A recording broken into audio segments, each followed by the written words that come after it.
Recently, you've probably heard the billionaires, politicians, and some uncles at Thanksgiving talking about the impending birth crisis. And today, I'm here to calm the panic and show why a rise in longevity might actually bring a hopeful future. So let's break it down. The US fertility rate sank to a record low of about 1.59 children per woman in 2024, well below the replacement level of 2.1. Politicians are pushing baby bonuses and IVF support, but experts warn that incentives alone don't tackle rising opportunity costs, housing prices, and childcare burdens.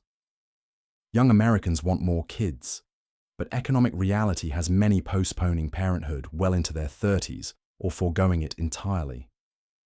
Meanwhile, life expectancy in the US has climbed back up to about 78.4 years in 2023 after COVID dips, and Americans born today can expect lives significantly longer than earlier generations.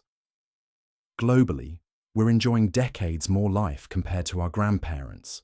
People born today may live 20 years longer than someone born in 1925. That's a lot more birthday candles. So here's the twist. Yes, births are falling, but deaths are falling too, due to longer, healthier lives.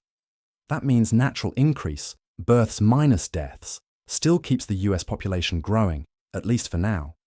Census Bureau projections affirm that even with low fertility, deaths won't outpace births until decades from now. Now here's where longevity and birth rates interact in intriguing ways. Longer lives mean larger aging cohorts, shifting dependency ratios.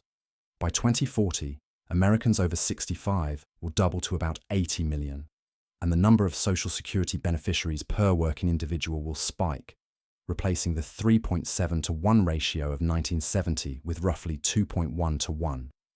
In short, more grandparents, fewer grandkids, and fewer workers per retiree. That sounds scary, but increasing longevity isn't just a burden.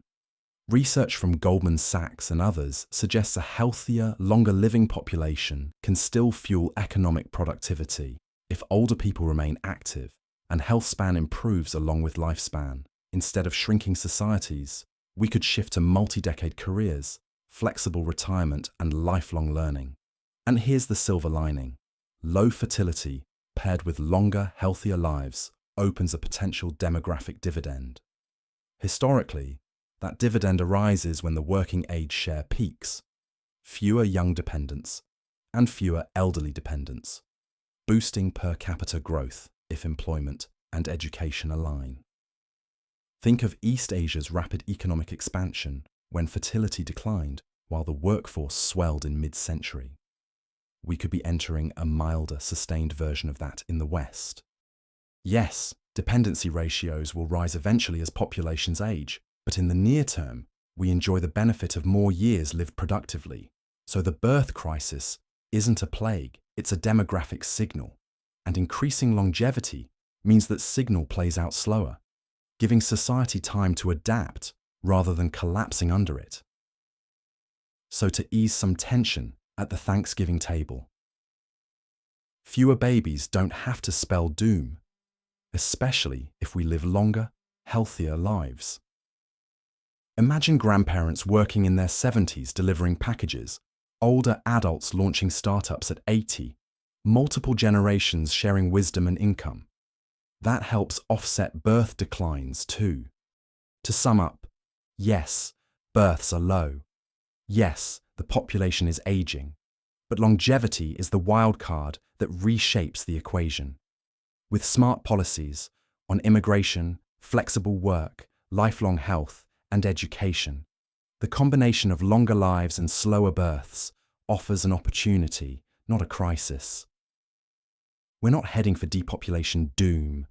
We're rewriting the story into one of greater life, purpose, and possibility. In short, relax. Longer lives help balance fewer babies, and together they give us time to remake our society in hopeful, human ways.